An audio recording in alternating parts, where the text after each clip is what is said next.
আসসালামু আলাইকুম। দক্ষিণ লেবাননে রক্তক্ষয়ী যুদ্ধ ইসরায়েল আর্মি এবং হিজবুল্লার মধ্যে। নিহত অজানা সংখ্যক ইসরায়েলি সেনা, ধ্বংস ৬টি ট্যাঙ্ক। ইসরায়েলের হাইফায় সেনা ঘাঁটিতে ধ্বংসাত্মক হামলা হিজবুল্লার। হামাসের ইসরায়েল অভিযানের ১ বছর পূর্তি। কুরস্কে নিহত ইউক্রেনের ২০,০০০ সেনা। প্রশান্ত মহাসাগরে তলিয়ে গেল নিউজিল্যান্ডের গুরুত্বপূর্ণ একটি জাহাজ।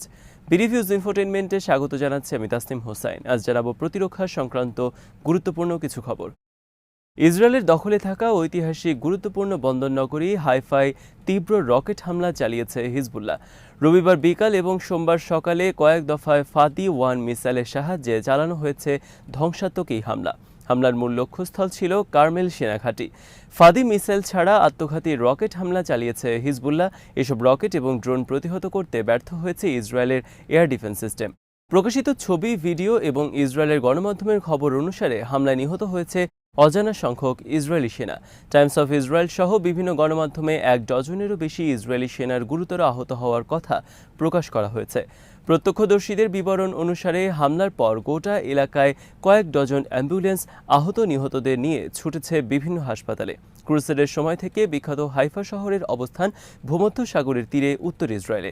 জেরুজালেম এবং তেল আবিবের পর হাইফা ইসরায়েলের দখলে থাকা তৃতীয় বৃহত্তম শহর। হাইফা ইসরায়েলের দখলে থাকা একটি মনোরম শহর হিসেবেও পরিচিত।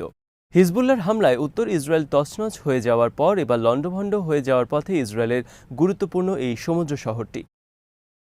লেবাননের দক্ষিণে ইসরায়েল সীমান্ত অঞ্চলে রোববার রক্তক্ষয়ী যুদ্ধ চলে ইসরায়েল আর্মি এবং হিজবুল্লাহর মধ্যে। রোববার কমপক্ষে ৬টি এলাকা থেকে ইসরায়েল আর্মি লেবাননে প্রবেশের চেষ্টা করে। ইসরায়েল আর্মির প্রতিটি চেষ্টা ব্যর্থ করে দিয়েছে হিজবুল্লাহ। ব্রারিম, খালেদ শোয়াব, মার্গালিয়াত, মানারা, শ্লোমি প্রভৃতি এলাকায় ইসরায়েল আর্মি লেবাননে প্রবেশের সাথে সাথে তাদের উপর ঝাঁপিয়ে পড়ে সীমান্তে গোপনে অবস্থানকারী হিজবুল্লাহ সেনারা। এছাড়া কয়েকটি পয়েন্টে ইসরায়েল আর্মি লেবাননে প্রবেশের জন্য যখন ইসরায়েল সীমান্তে জড়ো হয় তখন তাদের উপর আর্টিলারি হামলা শুরু করে হিজবুল্লাহ। হিজবুল্লাহর পক্ষ থেকে দেয়া বিবৃতিতে বলা হয়েছে, রোববার লেবাননের দক্ষিণে সীমান্ত অঞ্চলে তাদের হামলায় ধ্বংস হয়েছে ইসরায়েলের ৬টি মার্কাভা ট্যাঙ্ক। তাদের প্রতিরোধের মুখে রোববার লেবাননে প্রবেশ করতে পারেনি কোনো ইসরায়েলি সেনা। তবে হামলায় আহত নিহত ইসরায়েলি সেনার সংখ্যা উল্লেখ করতে পারেনি হিজবুল্লাহ। ইসরায়েল আর্মির পক্ষ থেকে রোববার দক্ষিণ লেবাননে কমপক্ষে ১ জন সেনা নিহতের কথা স্বীকার করা হয়েছে। এছাড়া হিজবুল্লাহর হামলায় আরও কয়েকজন সেনা গুরুতর আহত হয়েছে বলে জানিয়েছে ইসরায়েল আর্মি। অপরদিকে রোববার গাজা, লেবানন এবং সিরিয়ায় তীব্র বিমান হামলা চালিয়েছে ইসরায়েল। রোববার লেবাননে হামলায় ২ জন হিজবুল্লাহ কমান্ডার হত্যার দাবি করেছে ইসরায়েল। ইসরায়েলের অভ্যন্তরে হামাসের অভিযানের ১ বছর পূর্ণ হলো।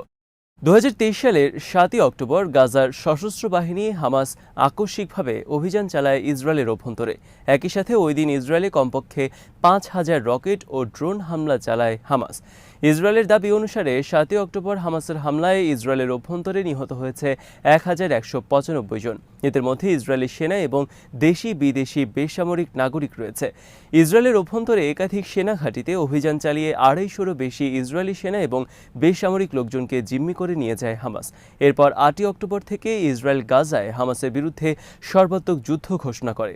১৯৪৮ সালে অবৈধভাবে ইসরায়েল রাষ্ট্র জন্মের পর বর্তমানে চলমান যুদ্ধকে ফিলিস্তিনের ইতিহাসে সবচেয়ে রক্তক্ষয়ী যুদ্ধ হিসেবে আখ্যায়িত করা হয়েছে।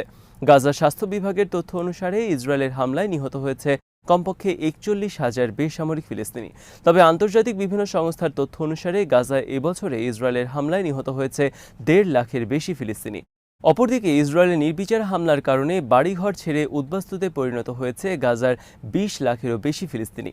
গাজার মোট জনসংখ্যা ২২ লাখ। ৭ই অক্টোবর ইসরায়েলের অভ্যন্তরে হামাসের অভিযান বিষয়ে হামাসের পক্ষ থেকে বলা হয়েছে, গাজা ও গোটা ফিলিস্তিনে ইসরায়েলের অব্যাহত হত্যা, নির্যাতন, দখল, ফিলিস্তিনিদের উচ্ছেদ করে অবৈধভাবে বসতি স্থাপন ও নতুন নতুন এলাকা দখল, গ্রেফতার, নির্যাতন, গাজাকে অবরুদ্ধ করে রাখা সহ দখলদার ইসরায়েল রাষ্ট্রের বিরুদ্ধে প্রতিবাদের অংশ হিসেবে তারা এই অভিযান চালিয়েছে। ১ বছর ধরে টানা যুদ্ধে হতাহত বিষয়ে ইসরায়েল আর্মি সোমবার একটি প্রতিবেদন প্রকাশ করেছে। ইসরায়েল আর্মির রিপোর্টে বলা হয়েছে, ১ বছরের যুদ্ধে নিহত হয়েছে ইসরায়েলের ৭২৭ সেনা। অপরদিকে তারা হত্যা করেছে হামাসের ১৭,০০০-এর বেশি সেনা।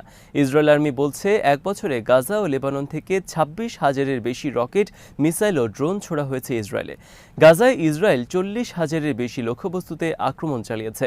অপরদিকে লেবাননে তারা হামলা চালিয়েছে হিজবুল্লাহর ১১,০০০ অবস্থানে। অবস্থানে।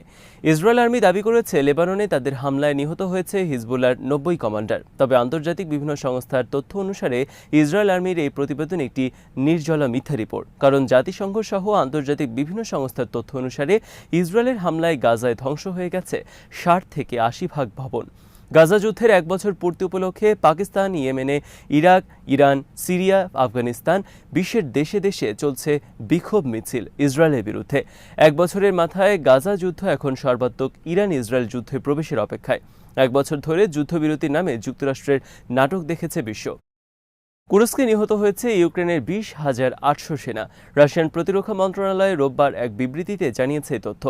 রাশিয়ান প্রতিরক্ষা মন্ত্রণালয় জানিয়েছে সর্বশেষ 24 ঘন্টায় কুরস্কে নিহত হয়েছে 200 শতাধিক ইউক্রেনীয় সেনা।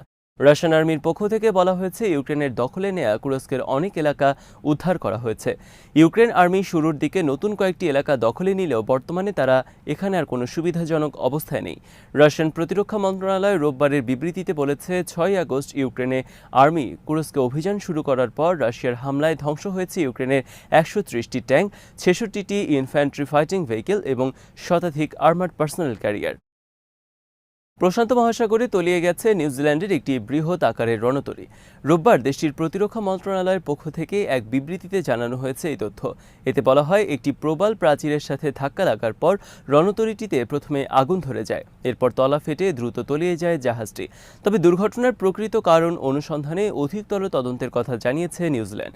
ঘটনার পর জাহাজে থাকা 75 নাবিককে নিরাপদে উদ্ধার করা সম্ভব হয়েছে বলে জানায় তারা। নিউজিল্যান্ড বিমান বাহিনীর একটি P-8A পজিডন বিমান অংশ নেয় উদ্ধার অভিযানে। তলিয়ে যাওয়া জাহাজটি সামোনা দ্বীপের নিকট হাইড্রোগ্রাফিক জরিপের কাজ পরিচালনা করছিল। শনিবার সন্ধ্যায় অবস্থান ছিল সামোনা দ্বীপের কাছে। সমুদ্রে তেল, গ্যাস, মূল্যবান খনিজ সম্পদ অনুসন্ধান, সাগরের তলদেশের পরিস্থিতি সহ গুরুত্বপূর্ণ অনেক গবেষণা কাজে নিউজিল্যান্ড ব্যবহার করত জাহাজটি। জাহাজটি তলিয়ে যাওয়ার ভিডিও প্রকাশ করেছে নিউজিল্যান্ড। আজ এখানেই শেষ করছি। সমরাষ্ট্র, প্রতিরক্ষা এবং কূটনীতির নানা তথ্য জানতে চোখ রাখুন বিডিভিউজ ইনফোটেইনমেন্টে।